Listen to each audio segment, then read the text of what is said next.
ทุกคนเรื่องนี้ก็คือเป็นเรื่องปัญหาที่มันเกิดขึ้นอยู่ในสังคมตอนนี้เนาะที่กำลังร้อนแรงก็คือเรื่องของเจนอมเนาะก็คือเคย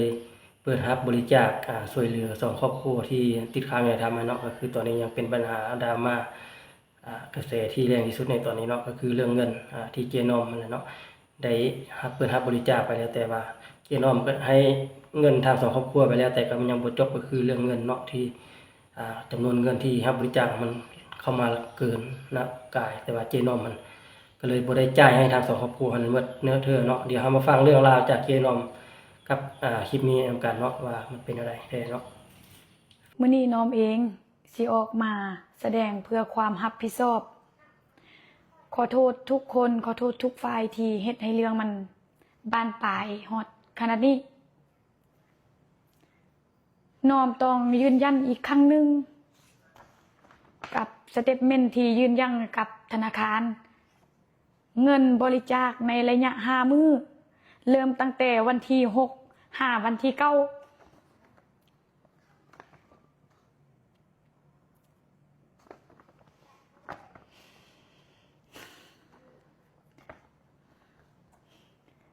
รวมทั้งหมดได้แม่น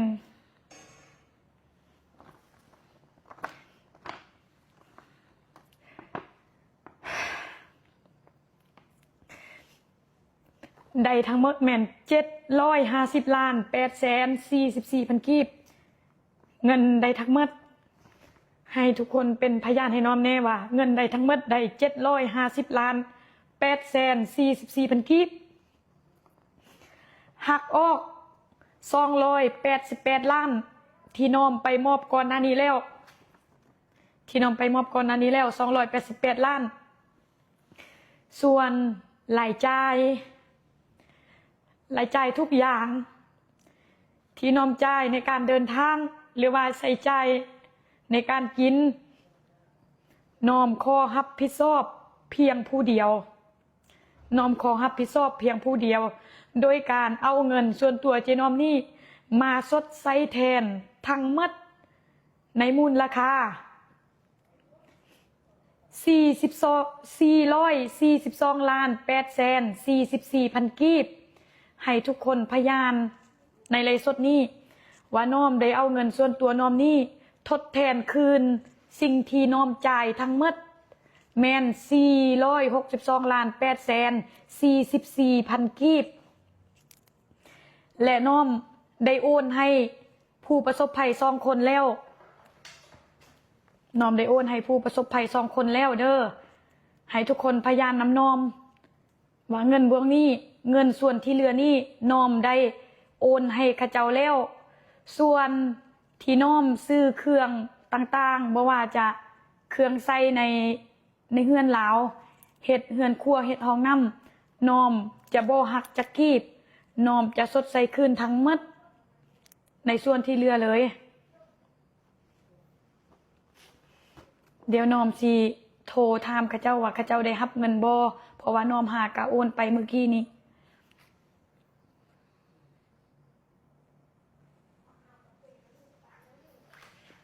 ให้ทุกคนอยู่ในนี้เป็นพยานให้น้อมอันนี้เป็นบัญชีของคนซื้อพรผู้ประสบภัยนะในธรรมนั้นแล้วอันนี้เป็นผู้ประสบภัยซื้อปินน้อมได้โอนคืนแล้วเด้อ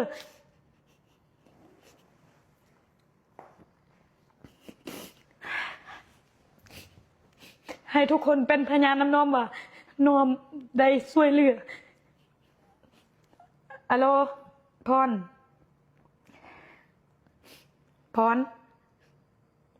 ได้ยินแล้วได้รับเงินละบ่โดยได้รับแล้วในมูลค่าเท่าใด200 ล้านกับ31 ล้านกับ440,042,000ถูกบ่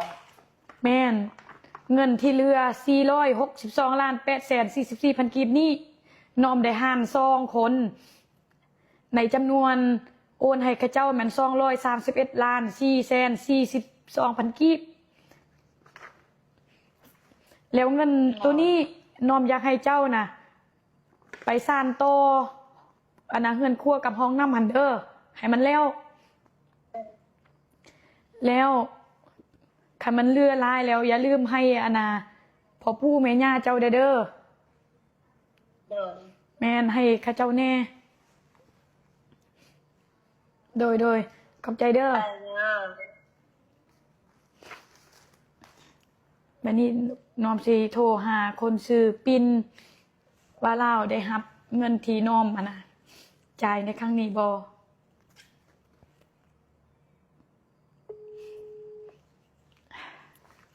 ให้ทุกคนในไลฟ์สดนี้เป็นพยานให้น้อมว่าน้อมได้โอนเงินให้ข้าเจ้าทั้งหมดทั้งมวลทุกกีบทุกบาทโดยที่บ่ต้องหักค่าใดๆเลยค่าที่น้อมใส่จ่ายให้ทีมงานหรือว่าเดินทางน้อมบ่ได้หักน้องให้ข้าเจ้าหมดทำไมเลิกปิ่น ใบเบื่อนฮับกระมูลแหละ เดินทับแล้ว แอนน้องได้ฮับอันนะเงินจำนวนเท่าใด จำนวน200 ล้านกับ231ล้าน441,000 ให้อันนะพ่อปู่แม่ย่าเด้อเงินจำนวนนี้เด้อ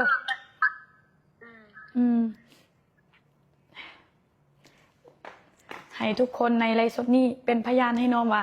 เงินส่วนที่เหลือน้อมได้มอดทางหมดแล้ว โดยที่น้อมบ่ได้หักค่าใช้จ่ายใดๆและน้อมต้องขอโทษอีกครั้งที่เอาเงินบริจาคไปใช้ในการเดินทาง โดยที่น้อมบ่ได้ถามสังคมน้อมขอโทษหลายๆเด้อที่เอาเงินบริจาคนี้ไปใช้จ่ายในการเดินทางให้ทีมงานน้อมแต่ตอนนี้น้อมก็สดใสคืนให้แล้วส่วนคนอื่นที่ไปด่าน้อมว่าน้อมอมเงินหรือว่าเพจต่างๆที่สร้างเรื่องขึ้นมาโดยที่บ่มีมูลความจริงน้อมบ่เอาหยังส่วนคนใดที่อยากฟ้องน้อมก็บ่เอาหยังน้อมยินดีสิคืนเงินให้ทุกอย่างและให้ไลฟ์สดนี้เป็นพยานให้น้อมว่าน้อมได้คืนเงินทั้งหมดแล้วโดยที่น้อมบ่เอาจักกีบบ่ได้เอาไปใส่ในส่วนตัวน้อมขอโทษหลายๆเด้อขอโทษหลายๆอันนี้ก็คือปัญหาที่มันเกิดขึ้นในสังคมตอนนี้เนาะที่เป็นกระแสฮอนแฮงก็คือเรื่องของเจนอเนาะก็เคยเปิดรับบริจาคเงินช่วยเหลือทั้งสองครอบครัวนั้นเนาะแต่ว่าเรื่องปัญหาเงินก็คือยังบ่ได้ให้ทั้งสองครอบครัวนั้นเบิดเทื่อเนาะก็คือเจนอมได้เอาไปจ่ายเป็นส่วนตัวได้หรือว่ามันเป็นเรื่องราวที่สังคมต้องการความโปร่งใสอันนี้เนาะก็คือทุกคนก็รู้ดีเนาะการรับบริจาคเงินเราบ่ต้องใช้บัญชีส่วนตัวแม่นบ่ต้องใช้บัญชีกลางหรือว่ามีหลักฐานพยานเนาะเห็นมูลนำกันจึงสามารถเฮ็ดได้เนาะการที่เฮาเอาบัญชีส่วนตัว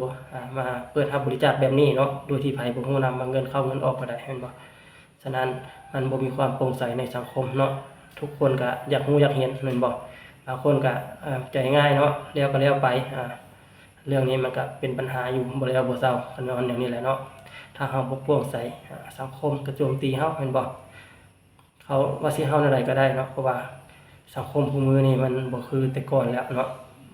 เฮ็ดหยังลงไปผิดพลาดน้อยเดียวขอแต่น้อยเดียวเนาะคนก็ฮู้ไปทั่วโลกแล้วว่าความดีหรือความบ่ดีมันเป็นอะไรเนาะเราก็ฮู้กันดีเนาะทุกคนมันมีความคิดบ่คือกันว่าซั่นซะเนาะก็บ่เป็นหยังดอกการที่เฮาเอามาซาหรือมาหลังก็เป็นกำลังใจให้คือเก่าเนาะการที่เฮาเฮ็ดดีลงไปนะ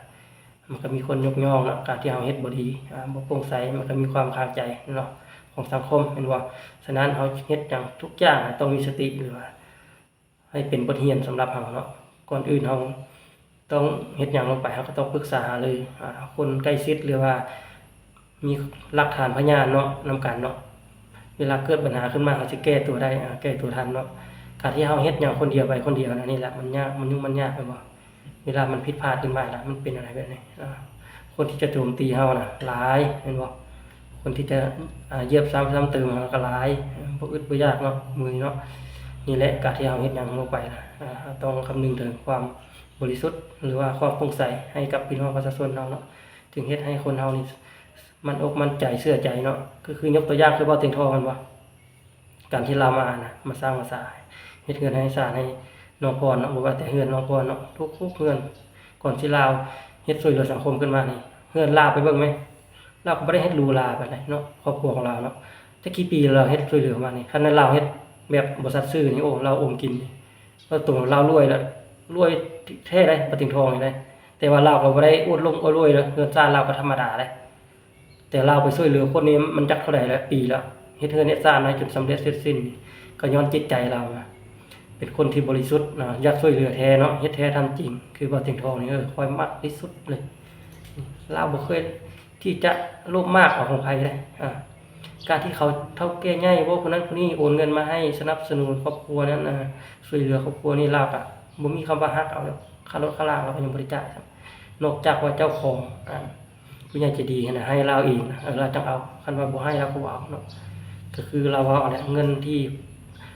ผู้ใหญ่ใจดีฝากมาให้คนนั้นคนนี้เราก็เวลาไปฮอดไปถึงเราก็มอบให้เนาะตามจำนวนเงินนั้นเท่านี้เราบ่เคยที่จะโอนกินของไปเนาะอันนี้แหละคือความโปร่งใสและความบริสุทธิ์ใจเฮาถึงแม่นไผสิบ่ฮู้ก็ย่าเนาะอันนี้ขึ้นกับจิตใจของเฮาการโลภมากโลภายนะรักเอาของคนอื่นนี่มันบ่ดีในตัวเองเนาะถึงว่าครั้งนี้บ่มีไผฮู้ครั้งต่อไปอาจจะมีคนฮู้เนาะคือแบบเจนอมนี่แหละแต่ก่อนว่าเงินนี่ได้เท่าไหร่ก็300กว่าล้านเนาะเงินที่รับบริจาคมามอบให้นะได้คนละ100กว่าล้านแล้วสุดท้ายเป็นอะไรสังคมโจมตีผู้ที่เขาบ่อยากเชื่อมันก็เป็นอันนี้แหละเนาะเป็นประเด็นนี้บ่จบบ่สิ้นสุดท้ายเป็นอะไรออกมาเลยเห็นบ่ก็คือยอมรับความจริงสุดท้ายมันเป็นอะไรนี่แหละสิ่งที่เสียใจที่สุดก็คือนี่แหละสังคมเฮานี่แหละเนาะความที่สังคมเอาไว้เนื้อเชื่อใจมาตลอดสุดท้ายเป็นอะไรเฮ็ดให้สังคมนี่บ่อยากเชื่อใจเฮาเห็นบ่ค่อยก็สมเชยเจ้าอยู่ที่ว่าเฮ็ดเจ้าเฮ็ดเก่งเจ้าคนสู้ซนเนาะตอนนั้นเขาก็สมเชยเจ้าแต่ว่าเขาที่เขาให้กำลังใจคือเก่าเนาะสมเชยคือเก่าแต่ว่าจังน้อยเจ้าก็ออกมาเนาะให้ประชาชนรับรู้ว่าความโปร่งใสของเจ้าเนาะตอนนี้เนาะเจ้าก็ได้โอนเงินชำระซะสิ้นที่จำนวนเหลือค้างกันไปหมดแล้วเนาะถ้าต่อไปก็ให้มันเป็นบทเรียนสำหรับเจ้าเนาะการที่จะเฮ็ดหยังต้องให้มีสติเนาะเฮาควรคำนึงถึงผลประโยชน์ของเฮาศักดิ์ศรีของเฮาเนาะอย่าให้มันผิดมันพลาดเนาะเฮ็ดได้ให้คนนับถือเฮานะเนาะถ้ามันเฮ็ดผิดพลาดไปแล้วมันสิเป็นบาดเป็นแผลไปเนาะเพื่อมันสิลบล้างแผลเก่าได้หลายปีเติบได้เรื่องนี้นะมันจะสิลืมนะเนาะฉะนั้นต้องเฮ็ดหยังให้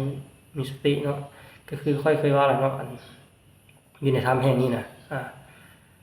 ตามที่ค่อยก็บ่เคยเชื่อแต่มันก็จักเชื่อเนาะผู้ใดเฮ็ดบ่ดีนะเข้ามาอยู่ในพื้นที่ธรรมแห่งนี้นะเนาะก็คือเป็นต้นก็คือท้าวตากนั่นแหละเฮ็ดหยังบ่ดีลงไปมันว่าอันนี้เขาเอิ้นว่าผีขายหน้าเนาะเวรกรรมมีจริงอันนี้มันเห็นกันโลดอันนี้ก็คือกันผู้ใดเฮ็ดหยังบ่ดีนะอยู่ในธรรมแห่งนี้นะค่อนข้างจะมันเปิดโปร่งไวที่สุดเลยก็คือพวกที่ลักคำออกมานี่แม่นบ่นี่อันนี้มันก็เปิดเผยนี่ก็คือเจน้อมนี่แหละอยากอมเงินนี่แหละจำนวนหลายล้านนี่แหละมันก็สุดท้ายเป็นอะไรมันก็เปิดเผยความจริงออกมาจนได้โดยย้อนอันนี้แหละเนาะก็อยากให้ทุกคนคิดเบิ่งว่าการที่เฮาอยากโลภมากโลภาของคนอื่นเวรกรรมน่ะบ่ซ่าคือไว้เนาะที่มันตามทันเฮานะก็ย้อนอันนี้แหละฉะนั้นน่ะอยากให้ทุกคนเฮ็ดหยังก็ต้องคำนึงถึงเนาะสิทธิ์ว่าเกียรติศักดิ์ศรีของตัวเองไว้ได้เนาะอย่าฟ้าวลวนลามไปอย่างอื่นหลายเนาะนี่บ่ก็ขอฝากกินกำลังใจให้ทางเจ๊น้อมคือเก่าเนาะก็สู้ต่อไปนั่นแหละเนาะเฮ็ดดีต่อไปสั้นๆเนาะความผิดพลาดครั้งนี้ให้มันเป็นบทเรียนครั้งต่อไปแล้วก็ครั้งยิ่งใหญ่สำหรับตัวเฮาเนาะถ้าจะเฮ็ดหยังต่อไปก็ให้มันมีสติเนาะครับเป็นกำลังใจให้คือเก่าสู้ๆต่อไปเจ๊น้อมเลย